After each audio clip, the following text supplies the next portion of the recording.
So, all right, well, let's get started. Hi all, I'm Josh Crosson. Pronouns are he or they. I am the executive director of Ed Allies, which is an education advocacy nonprofit. We do most of our work at the Capitol. I'm going to talk a little bit about how to influence power after this upcoming election. I don't know if you've heard that there's an election.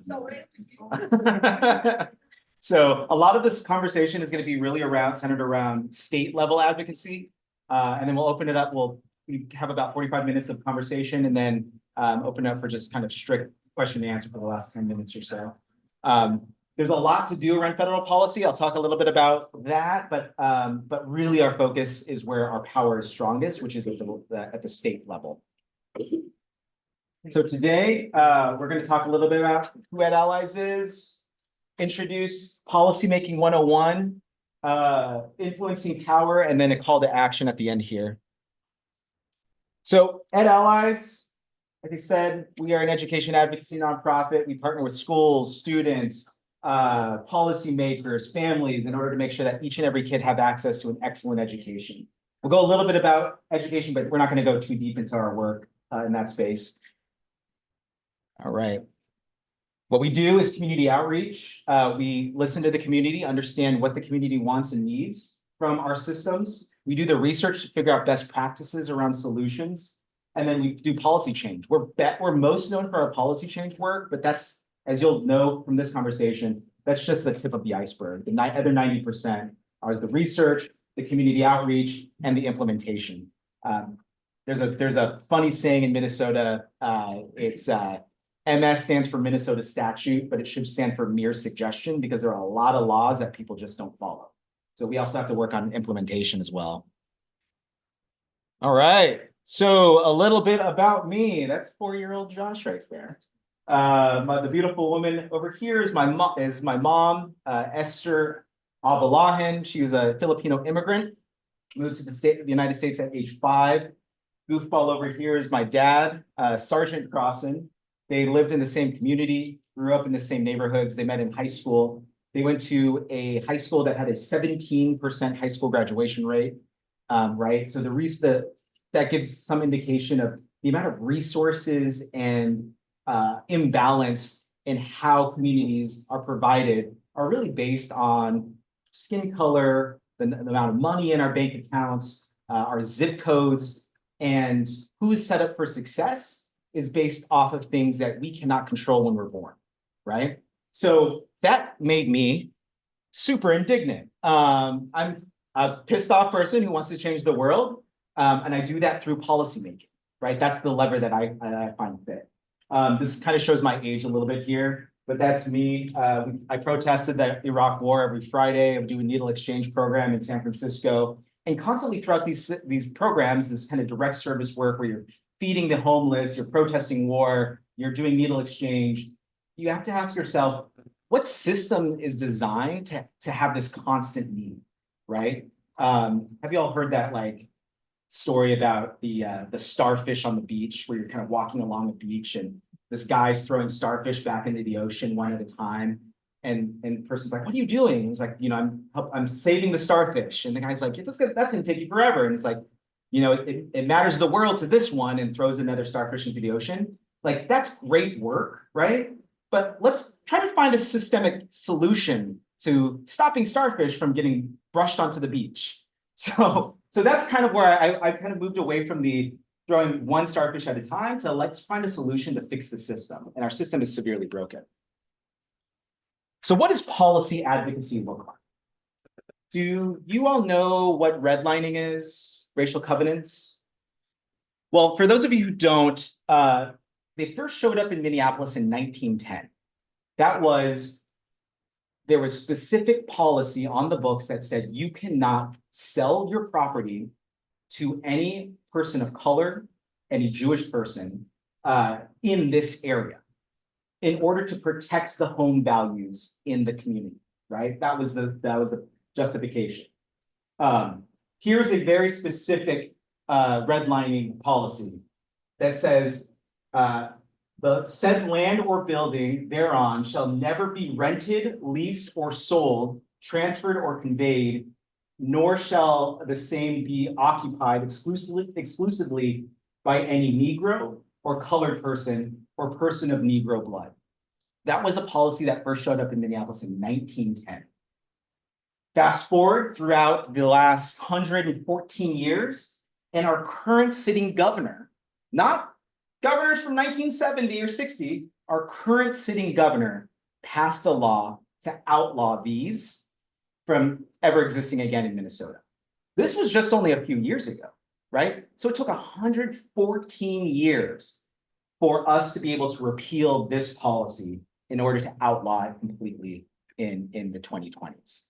That's because we're changing minds and hearts at the same time we're trying to change the letter of the law. So it takes a long time. And throughout that process, I will just say, 1919, there was implementation of this to include Jewish people. 1930, the covenants became a standard. 1968, the Fair Housing Act was implemented to say, stop doing this, but then they found workarounds. So there are instances throughout history to get to all the way to where we are today, right?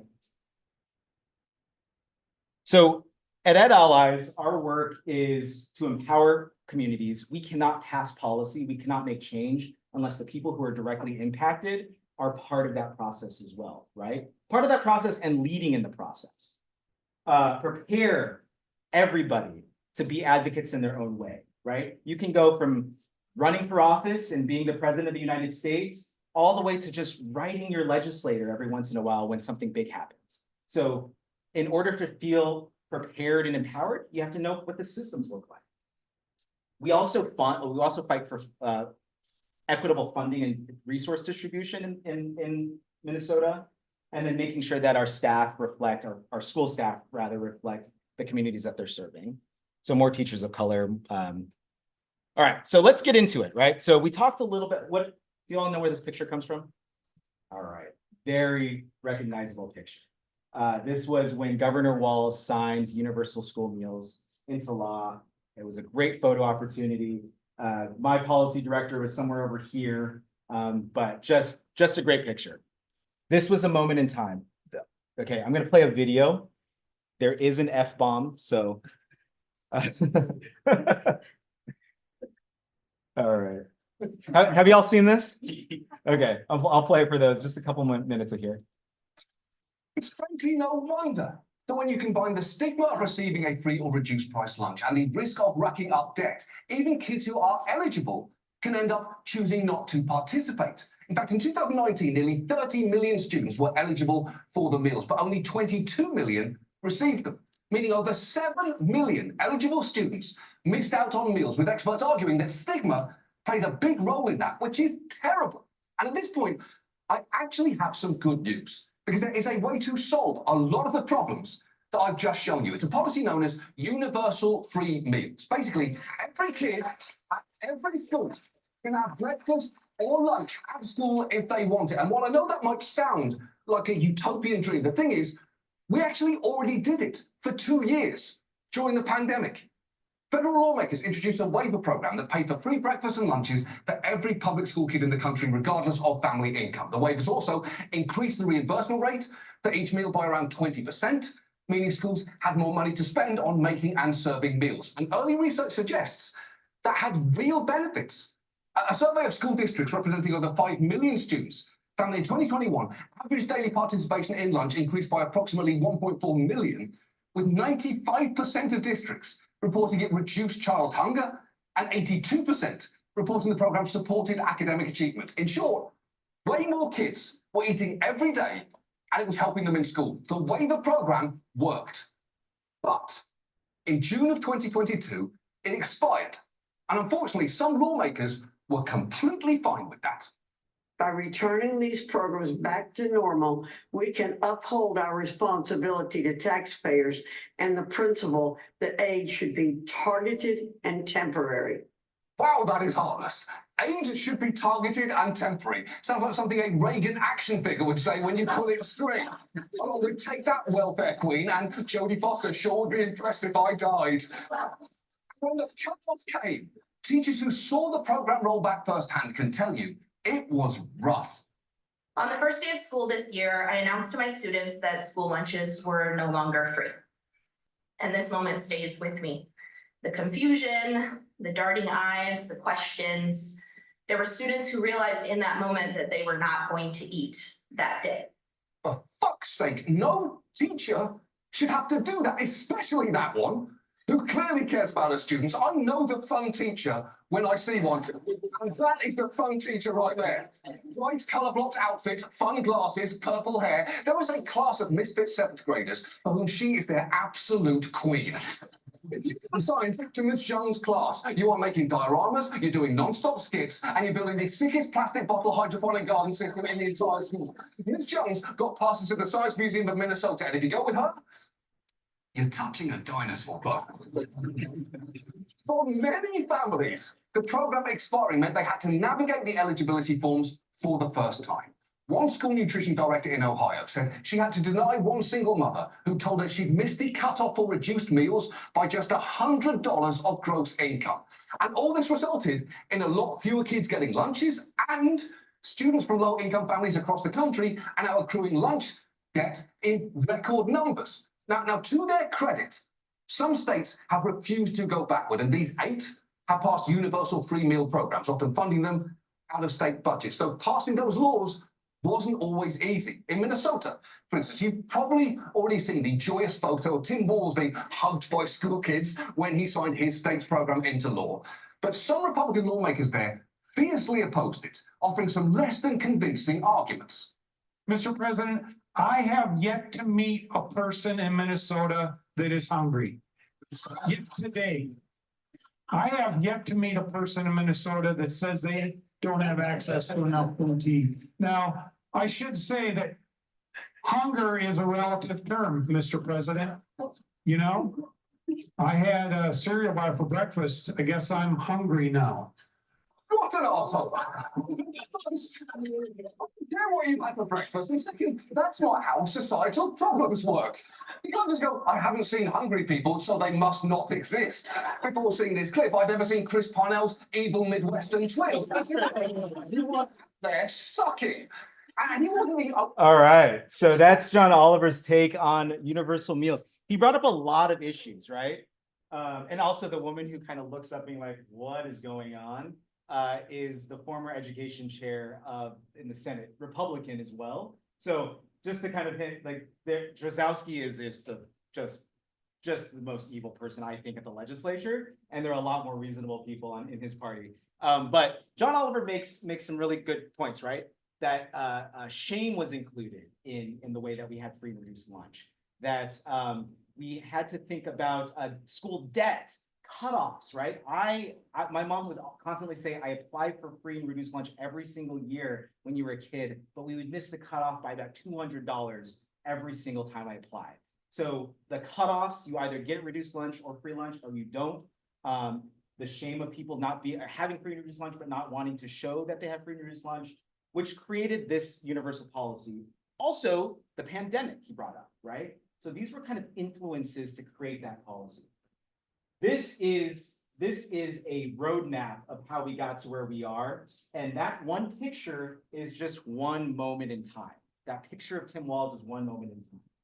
So in the late 1800s, volunteers started creating this school meals program. Kids weren't getting fed at school, so volunteers would come to schools and hand out meals to kids. That started happening in 1800s. Great Depression hit in 1930s.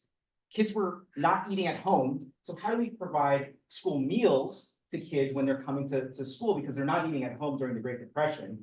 And that created the National School Lunch Program in 1946. Also, the war was happening. World War II was happening in the 1940s. So with only one income, kids were also not eating. So the culmination of the Great Depression and the war created the National School Lunch Program.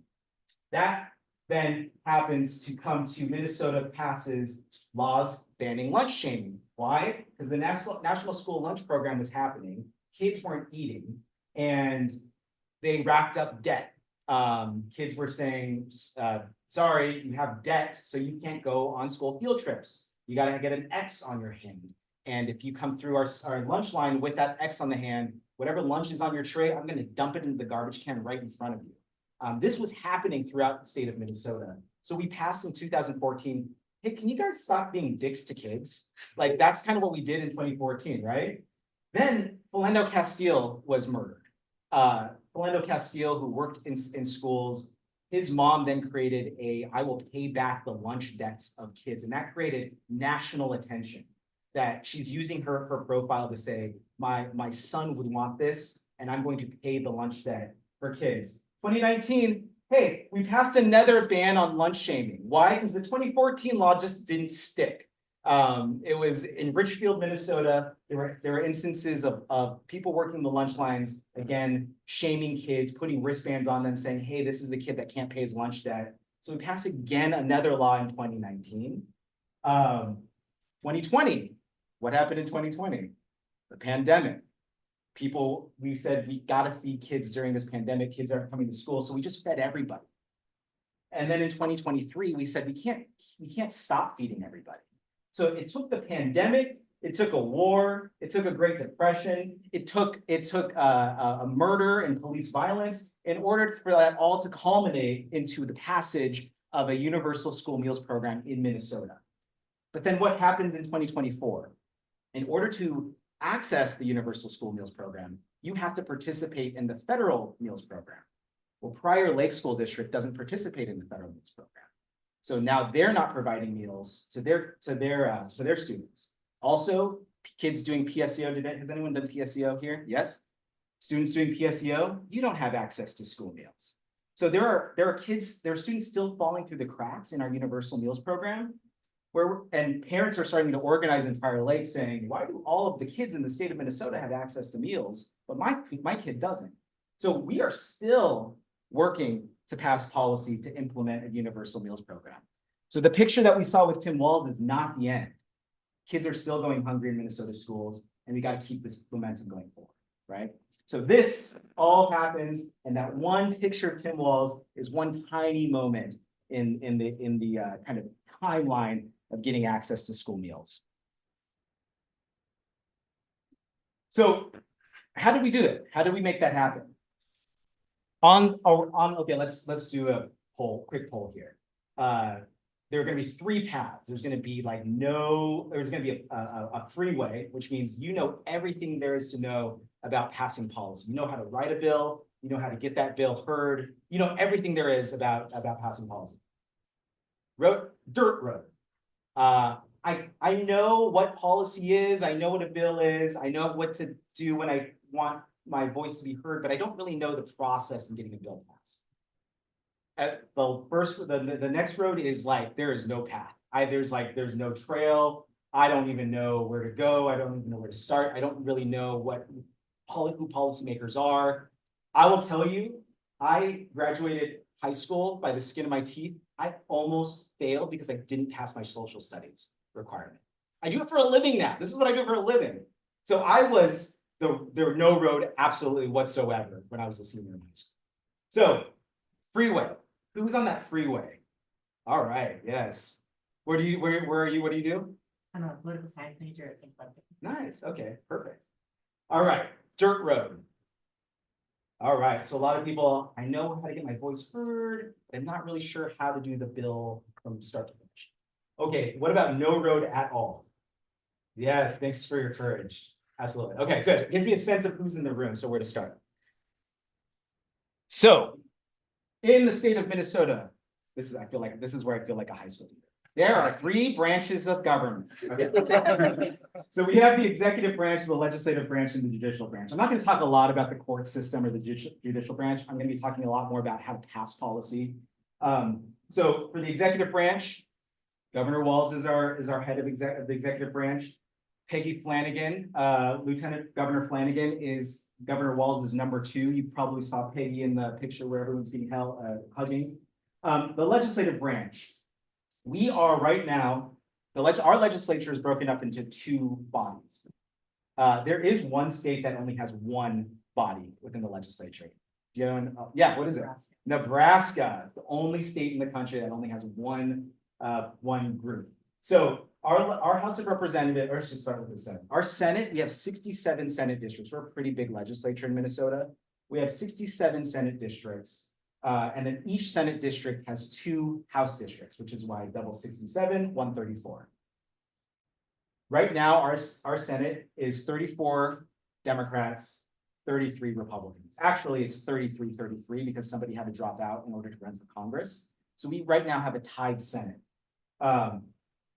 In the House of Representatives, we have a 6-person majority in with the Democrats, and the Republicans are 64. So Senate majority leader and gets to decide what to vote on in the Senate. The House Speaker of the House gets to decide on what to vote on in the House. So these are like the most powerful people within the legislature. Going deeper, we got the executive branch. Governor signs bills into law. Lieutenant governor is a good cheerleader for the state. Not much power in the lieutenant governor's position. Although now that Walz will likely become the next vice president, she'll become the governor. Secretary of State manages businesses, business licenses, manages the election.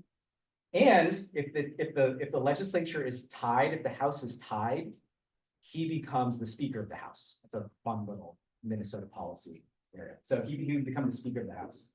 The Attorney General is our state's lawyer, Keith Ellison. And then our state auditor, Julie Blaha, is supposed to hold our states and our local governments accountable to the state and to federal policy. So my husband ran for the state auditor position and lost to Julie Blaha. So I have some feels, but all right, we're not going to talk much about the judicial branch, but just to note that of the 7 justices, 3 were appointed by Governor Dayton and 4 were appointed by Governor Walz. So there's also kind of a political leaning within our state Supreme Court. And then our legislative branch. This is the most important body in our Minnesota government. What happens here likely goes through to the governor and gets signed. So here are all the leadership positions within the legislative branch. And here are the ones I want you to remember. These are the ones that are most important. So you got the Speaker of the House. You got 3,000 different bills to look at. The Speaker is like, I want this one, and this one. That's the power of the Speaker of the House. And then you got the committee chairs.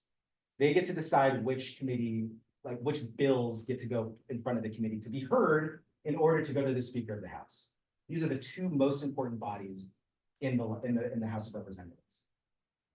Senate, majority leader, committee chairs, very similar to the makeup of the House. So when you're going to the Capitol and someone's like, hey, we're going to meet with the education chair, just know that they're the most important person in education in the legislature, has the power to basically write laws immediately. Any questions about this so far? Anything? And feel free to just like chime in. Who are our legislators? Well, I did a scan of all of our legislators in the state of Minnesota, and our #1 group for gender are male identified legislators. 60% are male, 40% are female identified, and then 2 are trans or non-binary within the state. So very much male. Race, 80% white, 20% Black, Indigenous, or other people of color. Age, we have the youngest legislature. That was like the headline constantly. The #1 group is age 50 to 60. The #2 group is 40 to 50. And the #3 group is 60 to 70. The 20 to 30-year-olds didn't even make the top 3. Occupation, business is #1, teachers #2, attorney is #3. Why? Because our legislature meets from January to May. What job lets you leave for January to May? So like if you own your own business, you have some flexibility. Teachers can get some time off, and then attorneys, they're by the hour. And then education is an undergrad degree, graduate degree, or technical college. It's top 3. So our prototypical legislator looks like a white male between ages 50, 60 in business with a 4-year undergrad degree. Sound about right? Any surprises? That's who we have to talk to. I was talking to my friend Gabe over here, who I was saying, when I go to the legislature and I lobby, I get treated like a Black man. Like I get talked down to, I get yelled at. I'm like there was one lobbyist from St. Paul Public Schools who was like, Ed Allies needs to do more on this issue, and you guys never come up and show up for us. I'm like, well, coming in hot, Mary. Like, let's talk about this. Like, what are the positives of your bill? How can we help? And she's like, okay, yeah, you're right. I come back to the office. My boss got a call from Mary saying she didn't like how I talked to her. Right? Like, I get treated very much like I am not a white male in my 50s and 60s. My successor in the job, Matt, who's a white man, what happens when he goes to the legislature? They like, you remind me of my grandson. I could just talk to you, right? Like, he gets stuff tasked just by walking through the door. So when you're showing up at the legislature, just understanding who you are and how you're showing up, but also being your authentic self and telling your own story in order for policies to pass. So identity is a big part of being able to move. And if you do have privilege, like I have male privilege, right? I have cis male privilege. I can show up and be an advocate for communities that I don't personally represent. So understanding your own privilege and how you can show up and how you can show up for people who might not be treated equally or equitably at the state legislature. Again, other governments that exist, but we're only going to be talking about the state right now. And then what can the legislature do? They're the most powerful group. They can pass policy. They can say, I don't want anyone to sit in these rows. I want everyone to sit in the back, right? Like that's what the state legislature can do. They can pass that policy. They can tax you and they can spend your money. Huge power. And they can impeach any state elected government. They can appoint or impeach any governor appointed position. This happened. There was a state teacher of the year who was up for a licensing role. She wanted to like lead Minnesota's teacher licensure. We're all in this here, right? She said in one tweet, I wish I can take a dump in Donald Trump's mouth. She said that in a tweet. This is a cautionary tale. Watch your like online presence. She went up in front of the Senate and said, can I please have this role with the teacher licensing agency? And they said no, and they read that tweet verbatim. And she locked that. That is the power of the legislature. The Republicans were in control of the Senate at the time, and they said, you just said this about our leader, right? So when you're going into places of trying to influence people, understand your online footprint a little bit. Sorry for the vulgarity, but it was read on the floor of C-SPAN, so I'm sure I can say it here. All right, and then what do we spend money on? Well, we mostly spend money on old people and young people, right? We spend money on healthcare and we spend money on education in the state. This is not the case for the federal government. The federal government, about 80% of our funds are going to healthcare for older people. And then 50% is going to older people, 25% to the military, 25% to everybody else. That's the federal thing. In ours, we got half education, half healthcare. All right. So when can you influence the legislature? Here is a lengthy constitution of when you can talk to the legislature, but I broke it down for you. This is much easier to understand. So again, on right after the election, our session starts on January, and then we go till May, and then the next year we have what's called a biennial legislature, so it's every 2 years. Then we go into February, and then we go to May for the following year, right? So for you just to understand, when you have a bill that you want passed, say it's universal access to school meals, we have to be able to hear that bill in committee by March, which means you probably want to start reaching out to your legislator in January or February. Right now they're campaigning. They're not at their office. They're not reading emails. But January and February are probably the most important parts of how to influence your legislature. You're probably thinking, I'm one of many voices. My voice doesn't really matter that much when I reach out to my legislator. I was at the Capitol and the state senator said, I have my phone ringing off the hook about your teacher licensure bill, getting more teachers of color in the classroom. Just want to let you know. And I was like, oh my God, how many people are calling you? 3. You could be a fourth voice. You could be 25% of my phone is ringing off the hook. So understanding people aren't really paying that much attention to the state level. They're more paying attention to congressional level or national level. But your voice won't matter much if you're calling them in May, because all the bills have been heard. We're almost done. January, February, or February and early March are when you should be reaching out as much as possible. Does that make sense? All right. When I was in your shoes, I really wanted to know how to write a bill. Like I wanted to put past policy. I had a great idea. This is how you write a bill. You take a picture and they'll say, just kidding, this is really how you pass a bill. So if you have an idea, you got to get the idea to a state legislator right away. And that state legislator will say, great idea, you can use my office to write your bill. And then you use their office to write a bill, drop it, introduce it, or you can work with organizations like ours, Ed Allies, or Gabe was here, Bridge Makers, or Students United to help you draft a bill and pass a bill.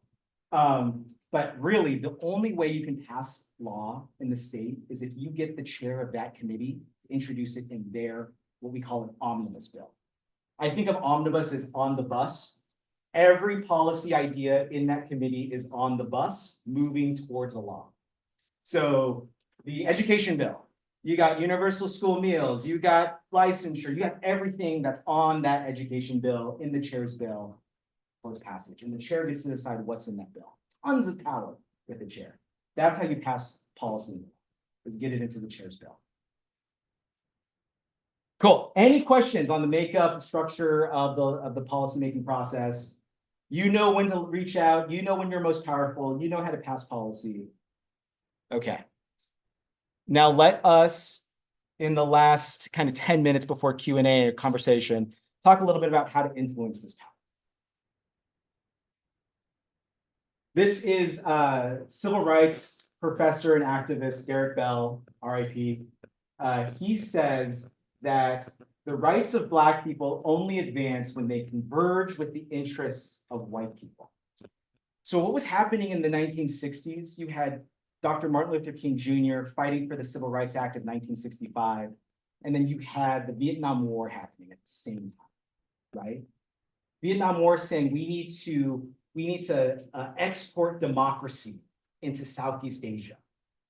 But y'all are putting fire hoses on Black people in your country. We want to export that system to Southeast Asia.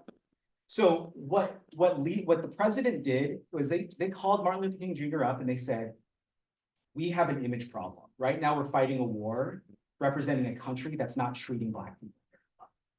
How can we work together where we can endorse each other's work? So Martin Luther King Jr. said, great, you passed the Civil Rights Act of 1965, and you'll look better for you to work, that you're working with Black people in the country so that you can do whatever you need to do in exporting democracy throughout the rest of the country. The president said, I like that plan, right? That's how they passed the Civil Rights Act of 1965. They made it of interest to white leaders in the country. If you pass this, you will look better for you will look better as a leader, that you're also helping to advance the rights and freedoms of Black people in this country. That's how we were able to pass that, right? I talk to a lot of people who are like, they should just pass it because it's the right thing to do. Well, if your interests don't converge with the most powerful people in the country, wealthy white people, then your bill's not going to be going very far. So, in other words, the interests of the oppressed can only be advanced when the interests of the powerful are also advanced. So now let's take universal FAFSA. Ed Allies and Students United have been close partners in making sure that every high school student fill out their FAFSA. Why? 21-22, over $100 million in Pell Grants not used because people didn't fill out their FAFSA their senior years. Minnesota ranks the worst in the state, or near the worst in the state, for complete FAFSA completion rates. The North Star Promise that says that every student who comes from a family of $80,000 or less gets access to free state college. You can't get access to free state college unless you do your FAFSA. And then Texas and Louisiana did universal FAFSA, improved their FAFSA completion rates like 3 times, and we closed college access gaps, right? So we know that universal FAFSA is a great policy to move forward. And using this, now this is going to be kind of a engaged process here. I want you all to think about universal FAFSA and how would you influence the governor? Again, our state's top executive position. How would you influence the governor? His interests, first question I want you to ask is, what are their interests? Right? What's the interest that I need to converge with? The governor's interest is to be in a positive spotlight. They want to look good and they want all the press. How would you pass universal FAFSA if you were talking to somebody in the governor's office? Yes. Highlight the fact that if we did this, our numbers would now look better compared to other states. How would that put the governor in the positive spotlight? They could turn that into, hey, we were down here since I took off, since I was working on this. We're up here. That's me. Great. That's me. I did that. Governor picture of the universal school meals. I did that. It was mostly Peggy Flanagan. But the governor can say, I did that. I was the one who got all the pictures and the hugs. Yes, I did that. Who else? Do y'all know Leos? Like as in Sagittarius were those Leos. You laugh because you know what Leos are like, right? They have big names, they like that name to be stroked. They love all the attention. I know because I'm a Leo. Right? How would you influence a Leo? Don't even think about FAFSA. How would you influence your friend that's a Leo? Loves all positive attention. What's that? Compliment them. Oh, that feels so good to be complimented. Words of affirmation are love language. What else? What about the, oh yeah, go ahead. I would like compare like with, hey, governor, this much, the next governor, governor in this state did this, and like, look at all the great press they're getting, look at all of the great news. Because they did this, so I'm trying to be like, I want to be better. Love it. They're getting all the attention. Don't you want that? How would you not influence a governor? And I'll tell you, I'm more guilty of not influencing a governor than I am influencing them. I tweeted once, I gotta say off Twitter. I tweeted once when the governor said people who support giving money to families to go to preschool hate the teachers union and hate our public schools. And I tweeted, stupid shit the governor says. He refused to sign the education bill until I removed my tweet. Right? Like that is how pissed he was. That someone leading an education initiative badmouthed him in a negative light. This was Governor Dayton at the time, not Walz. And refused to sign the education bill until I removed my tweet. Didn't tell me that from his office. He told other lobbyists to tell me that so that it wouldn't get back, right? I am very guilty of being super salty about what governors do because they have a lot of power and they have a lot of responsibility and they're not going to use it. So that's one example of what not to do. Please use me as a cautionary tale. All right. Other things that I didn't hear. You can vote or run for office. You can run against that person saying you didn't do the thing, I can do the thing. You can organize people, show your power, right? All of these people are going to love you if you pass universal FAFSA. You can pressure them to do what's right. You can do articles about universal FAFSA, how amazing this is, but not mention the government. Just say this is the right thing to do, and you're going to get all this attention too if you join our work, right? All right. Supreme Court, we didn't talk much about the Supreme Court, but the goal of the Supreme Court is to maintain the status quo. They don't like the boats to rock. They just want everything to be exactly the same, just smooth. How would you influence someone who just wants things just to be? You want universal FAFSA. You want this big policy bill. How do you influence the Supreme Court? And the Supreme Court does get involved with policy. Somebody can sue and say, this isn't constitutional. Yeah. Make sure judicial appointments they align with what you're trying to achieve. Love it. Make sure that the people who are being appointed to the Supreme Court are aligned with what your goals are. Yeah. Is that what you're going to say? No. Oh, go ahead. Demonstrate that there is a body of case law in other states where it's worked and it hasn't. So yeah, I love that. Make sure that the policies that are existing using other groups, we call that emergent network strategy. So it's the networks are emerging in other places. This was huge with same-sex marriage. It's happening here, happening here, happening here. You know, zombies didn't come out of the ground and kill everybody. We're good. Like this is gonna, like we can do it here in Minnesota too, right? Emerging, the networks are emerging. We can be part of that as well. That's where the trend is set. Anyone else? How to influence someone who just wants the status quo? Yeah. You can just start by suggesting like small incremental changes that eventually grow into the big goal you're trying to achieve. Yeah. Making small incremental changes to grow into the big system change that you want. So that's the strategy. How do you think the Supreme Court would take small incremental changes? Like what's their reasoning? How does that intersect with their interests? I mean, you're right. Let me just first say you're right. I just kind of want to get to the premise of that. Okay. Anyone else with a strategy of small incremental changes? Yeah, go for it. I feel bigger changes make constitutionality a bigger question. If it's a sweeping bill, it might be hard to defend in court. That's right. So it's bigger waves. When you're doing smaller waves, you can defend that. Bigger waves, you can't really defend as easily. Yeah. Also, every time a victory happens with a small thing, it's easier to have a victory on. Yeah. And create a body of law, a body of cases that they then have to refer back to, creating that status quo where you want it. Yes, there it is. Yes, that too. So by doing those small incremental changes, you're creating a new status quo. Right? You're creating a new landscape. And now they have a body of laws and decisions that they can lean on and say, this is the status quo that we're defending. Great. So again, you can vote for the governor that you think would put the right person in the Supreme Court. Appoint good people to the Supreme Court that align with your interests. Make sure that the Senate, remember, the governor appoints, but the Senate confirms. So make sure that the Senate likes that Supreme Court person as well. And then pass laws to change the status quo, incremental change in order to pass to change that status quo. Great work, everybody.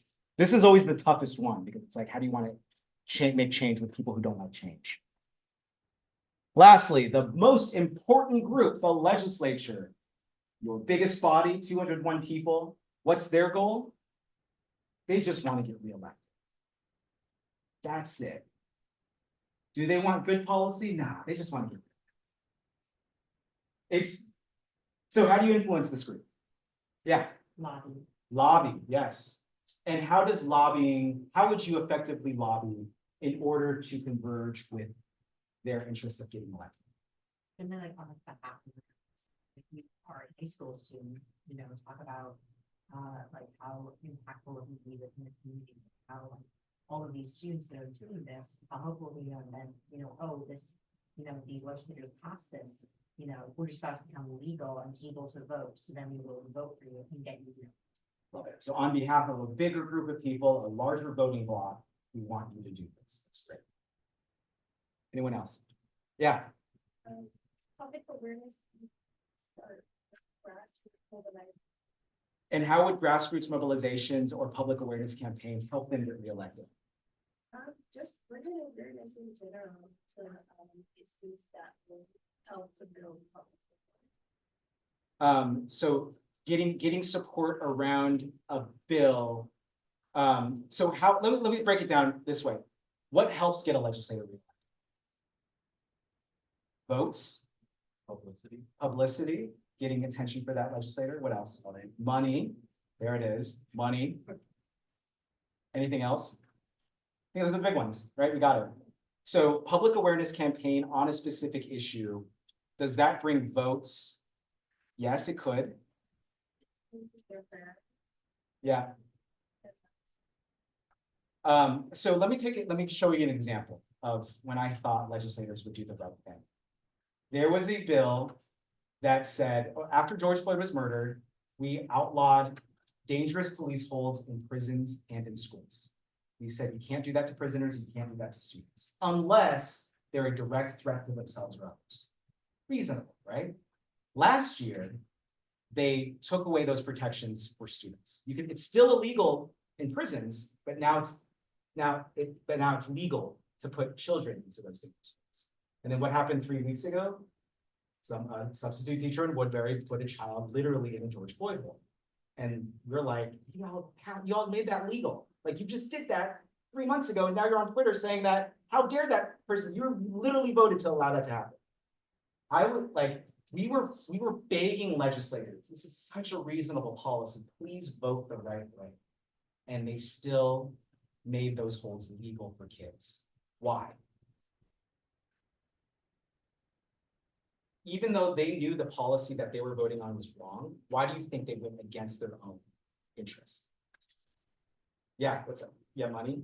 Because they thought people either wouldn't care, but were giving them money to care, or they thought people would be in support of them, so they didn't care. I don't think they thought people would be necessarily in support, or who I started to ask, which people do you think would be in support?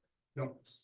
Donors. It wasn't necessarily the donors, and it wasn't necessarily general people, populations, because even people in Minneapolis voted for this. Yeah. Essentially creating a problem so that they fix the problem. No, that's smart. I would say that's a good chess move. We're playing checkers here. Yeah, the other one. Here, no, you. Yeah. Was it the police unions? Police unions, a larger group of people represented by a specific interest. The police unions say we refuse to step foot in a school and keep kids safe unless you remove these regulations. Right? The police unions came out and said, we have an organized voting bloc and you have an election coming up. We did this based on this is just good policy. They did this by saying these voters are not going to vote. Right? We could not guarantee their reelection. The police union could guarantee. Even though the legislators knew the right vote, they took the vote that would get them reelected. So thinking about, and I'm not meaning to pick on you. It's so easy to go into what's the best idea, but I want you all to think what will get them reelected, because they will not go with the best idea. They will go with what they think will get them elected. I will give credit to 6 legislators, all women of color, who voted against the bill, but 6 was not enough. But anyway, anyone else? There was a theme on the other ones, right? The first bullet. Vote. Run for office. Yes, thank you. Spend or collect money. We said money, but we didn't really say how we would quit. We could donate ourselves. We can also just collect people's money and donate. On behalf of, we are giving you a check for $4,000. The cap is $1,000 in the state per person. So if you give $1,000 to a legislator, you know, like y'all are in college now, you will probably have enough money to give $1,000 in 10 years to a legislator. That means the world to them, and they will do anything you want if you continue to give them $1,000. It's dirty. This is dirty, but this is kind of just how we are. All right, we have 10 minutes left, and I'll just end it with, we have an election coming up. What's going to be on your ballot if you haven't voted already? We got executive positions every 4 years. The governor is not up for re-election right now, but the president is. The president is the executive leader of the country, of the federal. Judges every 6 years. State representatives every 2 years. State representatives are on your ballot. I would love for you to look at what state representatives you have that you're able to vote for and what they care about, how they voted. Senators, this is a weird one. Every year that ends in 0, 2, or 6. It's a weird one. Does 2024 end in 0, 2, or 6? Nope. So senators are not up for re-election. The House of Representatives is the big one that's up for re-election. Got it? Why? Why is it every 0, 2, or 6? Imagine only being able to serve for 2 years while everybody else gets to serve for 4. Or yeah, exactly. Yeah, exactly. So they get elected during the census or after the census. That's why 0. And then we have new districts after the census, so 2, and then they get to serve for 4 years. 4 years after 6 is 0. New districts again. So it's the census that makes this. They're new districts this year. That's why it's 0, 2, and 6. This is your election calendar. I tell people that usually when we have enough time, we'll do kind of an exercise, but we're not going to do that. This right here, what's happening right now, it's already all been decided on who gets to be on your ballot. But the most important part is your caucus night and your convention. So if you are going to be voting age by November, so if you're 17 here, you get to be elected as a delegate. So you're elected as within your small group during caucus night in February. Then in March, you get to go to that convention. For state house members, there are only 100 delegates, and they need 60% to win. So they only need 60 people, 60 people, to secure their position on a ballot. Not a lot of people know about conventions. So if you're one of those 60 people, you have way more power than any other voting group within the state. So go to caucus night, become a delegate, go to the convention, and vote for the candidate that you want in your party to be on the ballot.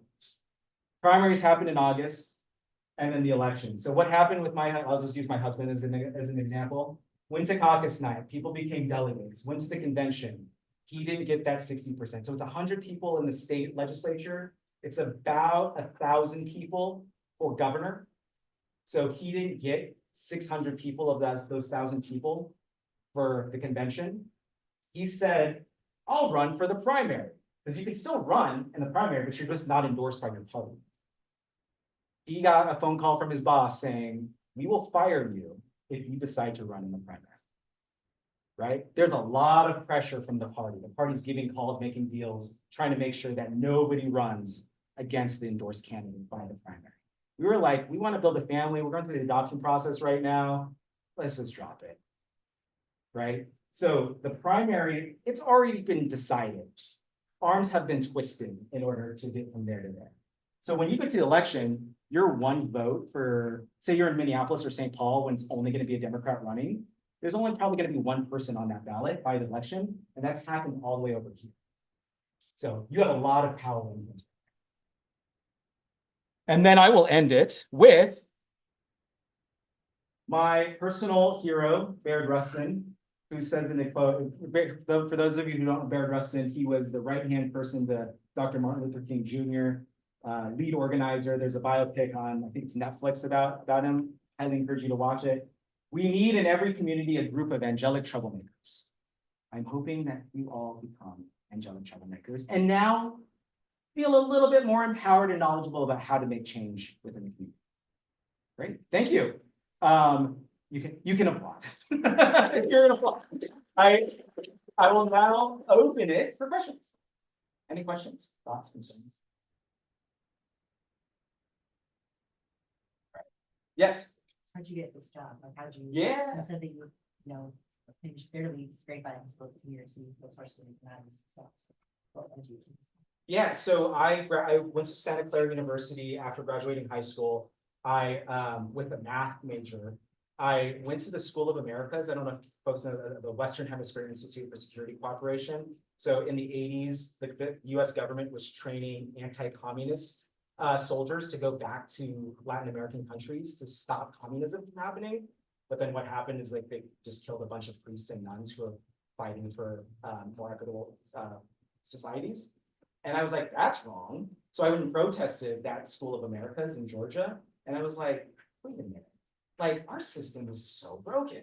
Like the country can do this because we pass policies to allow funding to the School of Americas that train soldiers to go and fight their communities back abroad. Like that's messed up. So I changed my major to political science and I've been doing policy change ever since. But made that connection in college very clearly. I remember in high school, we were tasked with writing a summary of chapters 1 through 6, and I picked apartheid as my chapter, and I gave a summary, and I got an F on the assignment because that was chapter 7, not chapters 1 through 6, right? It just didn't relate to me, so policy. And it wasn't until college that policy work really related. So, worked for my congressman, and now came to Minnesota. I'm working on education issues. I want to change the world still. It just happens to be in education.